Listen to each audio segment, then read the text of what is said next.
Today, a $7 billion money laundering service just got shut down by the United States. Many crypto advocates say this is an attack against their privacy, while crypto skeptics say it's about time. As for my opinion, I'm torn about Tornado.cash. Let me explain. Tornado.cash is a website and smart contract that would describe itself as a privacy tool.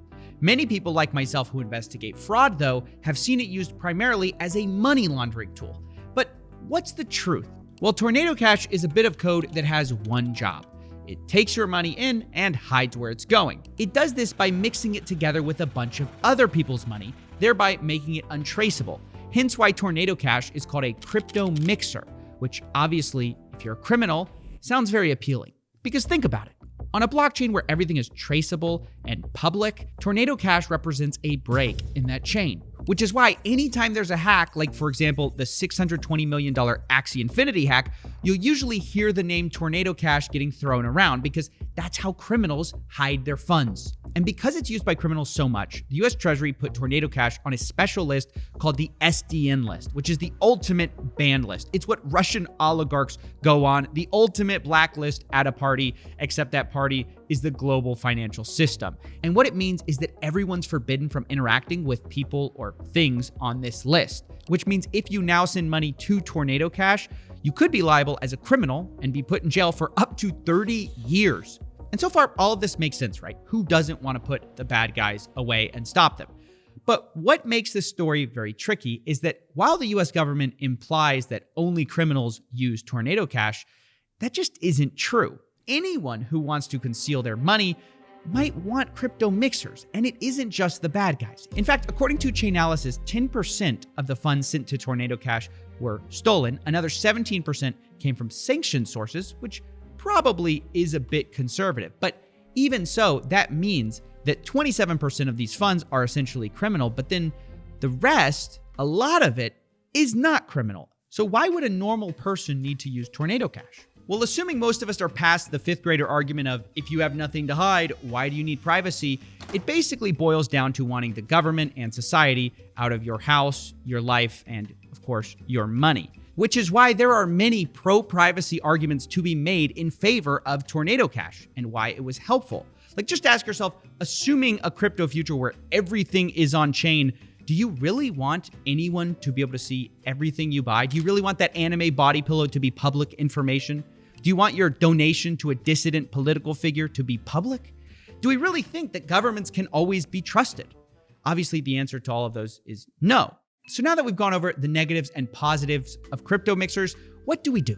Well, the answers aren't easy because while crypto used to be the wild, wild west, if you actually expect regular people and grandmas to use it, you have to take the scam and fraud problem really seriously. And Tornado.cash is a huge part of that problem. You can't just expect the government to sit back and watch as billions of dollars get sent through untraceable pools of money. So there's a balance I think we're heading for, like it or not. And to be honest, it's not perfect, but here it is. You fundamentally need the government to be able to investigate crime, and you also need privacy for your citizens. But ultimately, this is not a binary, it's a balance, because this doesn't work if it goes too far in either direction. If the government can just surveil people all the time, theoretically, they could fight crime perfectly. But nobody wants a surveillance state. And on the other extreme, if the government could never investigate a crime because everyone had maximum privacy, crime rates would skyrocket, and nobody wants that future either. So the balance has to be a reasonable expectation of privacy, but if you're implicated in a crime, law enforcement has to be able to investigate it. And this is already how most of the world works. Your banks, for example, the government can't just search your accounts, they need evidence and they need a warrant. So you have a reasonable expectation to privacy, but it's not perfect privacy. And that's sort of the problem with Tornado.cash, is that it's too good at its job. There are no warrants available for Tornado.cash, no investigation tools, nothing that can trace funds sent through a mixer. That money is gone, even if you can 100% prove that it was stolen, which is why I think the banning of Tornado.cash was inevitable, like it or not. The dream of perfect privacy just can't coexist in a world where criminals will abuse that perfect privacy for fraud and scams. Now, right as I was going to finish this video, I did discover a final M. Night Shyamalan twist to this whole saga. The users of Tornado.cash have started to get a little sassy and started sending tiny amounts of ETH to a ton of wallets, including famous wallets like Jimmy Fallon, Steve Aoki, and Logan Paul, presumably to make it so difficult to figure out who's the real money launderers that it becomes impossible to implicate anyone. Now, will all these crypto influencers go to jail for 30 years for this?